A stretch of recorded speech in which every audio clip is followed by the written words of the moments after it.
2 नवंबर इसी निवेदन के साथ हम आपके बीच रिपोर्ट कर रहे हैं और आप जिला मंत्री के रिपोर्टिंग के बाद साथी हो। मिशन का यहाँ पे कार्यक्रम किया गया, क्या क्या चर्चा की गई इसमें? भारतीय कम्युनिस्ट पार्टी की भोजपुर की जिला स्तरीय यहाँ जीवी बैठक बुलाई गई। इसका उद्देश्य है बीजेपी हटाओ, देश बचाओ, नया भारत बनाओ, 2 नवंबर को पटना चलो। भारतीय कम्युनिस्ट पार्टी की राज्य परिषद ने आह्वान किया है कि हम बीजेपी के विदाई समारोह के लिए 2 नवंबर पटना चलो की तैयारी के लिए यह जीवी बैठक हुई। महंगाई है, बेरोजगारी है, निजीकरण का दौर चल रहा है, कारपोरेट सेक्टर अडानी अंबानी का, नरेंद्र मोदी का, यह कारपोरेटर का राज चल रहा है। 140 करोड़ जनता अभी इस सरकार के नीतियों के खिलाफ यह जनादेश के लिए हम 2 नवंबर पटना चलो का नारा दिया है। हम इस देश में महंगाई पर लगाम लगाना चाहते, बेरोजगारी को दूर करना चाहते, एकल शिक्षा पद्धति को लागू करना चाहते, नई शिक्षा नीति को समाप्त करना चाहते, सभी स्वास्थ्य में सभी नागरिकों को मुफ्त में स्वास्थ्य की व्यवस्था चाहते, सभी गरीबों को 5 डिसमिल जमीन चाहते, सभी 60 साल के ऊपर के विशिष्ट नागरिकों को हम 5,000 की राशि प्रति माह चाहते, प्रधानमंत्री आवास में 5 लाख प्रति यूनिट चाहते, हम नरेगा में 365 दिन काम की गारंटी चाहते, नरेगा को नरेंद्र मोदी बंद करना चाहते, उसके खिलाफ हम लड़ाई के मैदान में। ग्रामीण जन समस्याएँ जो गरीबों का, किसानों का, स्थानीय सवालों का है, उसके लिए हम लड़ाई के मैदान में हमारी पार्टी उतर चुकी है। और पूर्व दिनों हमने 11, 12, 13, 14 और विभिन्न प्रखंडों में धरना प्रदर्शन का आयोजन किया है जन समस्याओं को लेकर। और हम आने वाले 2 नवंबर को पटना भोजपुर से 2000 से ज़्यादा लोग गांधी मैदान 2 नवंबर को पहुंचेंगे। उसकी तैयारी चल रही है प्रखंड स्तर पर, पंचायत स्तर पर और जिला के अंदर। फिर इसकी समीक्षा 14 तारीख को भोजपुर जिला मुख्यालय में जिला कमेटी की बैठक में होगी। राम नरेश पांडे, सचिव, बिहार राज्य परिषद, बिहार।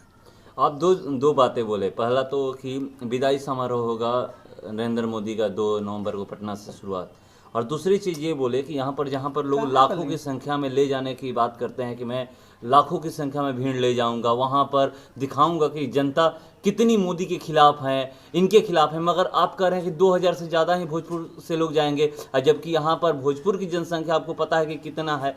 तो आप ये कैसे कह सकते हैं कि ये जो है वो विदाई समारोह ही होगा? 2000 लोग विदाई कर सकते हैं मोदी का?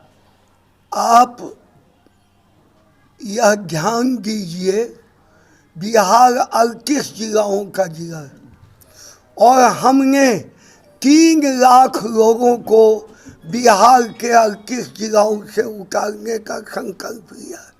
हमने कहा है कि भोजपुर में कम से कम हम 2000 से ज़्यादा लोगों को उतारेंगे।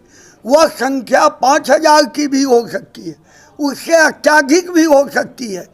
यह एक हवा विदाई समारोह को बनेगा और पटना के गांधी मैदान में हम इंडिया इंडिया गठबंधन को इतना मजबूत करके दिखाएंगे कि भारतीय कम्युनिस्ट पार्टी की ताकत, महागठबंधन की मजबूती, बिहार में 40 पार्लियामेंट में 40 पार्लियामेंट इंडिया गठबंधन विजयी होगा।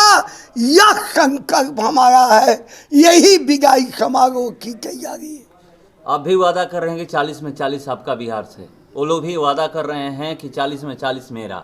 सवाल मेरा ये है कि आप कह रहे हैं कि विदाई समारोह 2 नवंबर को होगा, उसका नेतृत्व करता कौन होगा ये तो बता दीजिए। इसका नेतृत्व करता महागठबंधन के 26 राजनीतिक दल के सभी समर्थित जनता होगी।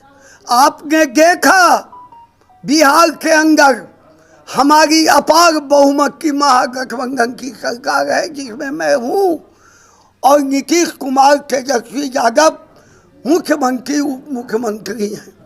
और हम लोगों ने जो आंधी फैलाई देश के अंदर, पहली बैठक पटने में हुई, दूसरा बंगलौर में हुआ, तीसरा बम्बई में हुआ, और अभी भी विभिन्न छोटे दल के लोग इंडिया गठबंधन में नामजद कराने के लिए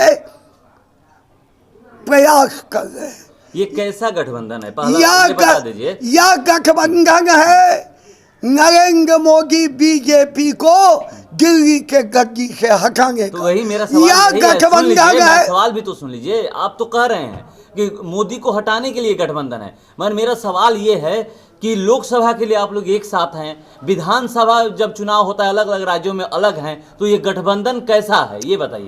यह गठबंधन आने वाले दौर में आप पत्रकार बंधु, आप इलेक्ट्रॉनिक मीडिया के साथी, विश्वास हम पैदा करेंगे कि अभी सही पत्रकारों की गिरफ्तारी हो रही है। आज देश के अंदर महंगाई, बेरोजगारी और तमाम जन समस्याओं को से दूर यह कारपोरेट की सरकार, अडानी अंबानी की सरकार चल रही है। हमने बैंक राष्ट्रीयकरण किया, या बैंक को निजीकरण कर रहे हैं, या पूरे देश के उद्योग को निजीकरण के रास्ते ले जा रहे हैं। जनता का अपार बहुमती का देश का इंडिया गठबंधन के साथ 75% से ज्यादा। आगे वाला विधानसभा चुनाव में भी आप देखेंगे, विश्वास पैदा कीजिए कि आगे वाला विधानसभा चुनाव भी इंडिया गठबंधन मिलकर 2/3 सीटों पर कब्जा कर। इंडिया गठबंधन अभी तक अपने प्रधानमंत्री का चेहरा आगे नहीं कर रही है। देखिए, यह लोकतंत्र है, यह तानाशाही नहीं है। लोकतंत्र में संसद नेता का चुनाव करके नया लोकसभा का चुनाव होगा और सभी सांसद मिलके इंडिया गठबंधन के प्रधानमंत्री का नाम तय करेंगे। इंडिया गठबंधन का ये भी कहना है कि जिस पार्टी के ज्यादा सीट आएगा वही पार्टी के ही कहीं देखिए, आपने देवगौड़ा की सरकार देखा, इंद्र कुमार गुजराल की सरकार देखी। हमने एक प्रयोग किया और आगे वाले दिन में भी इंडिया गठबंधन का सर्वसम्मत नेता का चुनाव होगा। इंडिया गठबंधन देश में 2/3 सांसदों को जिताएगी।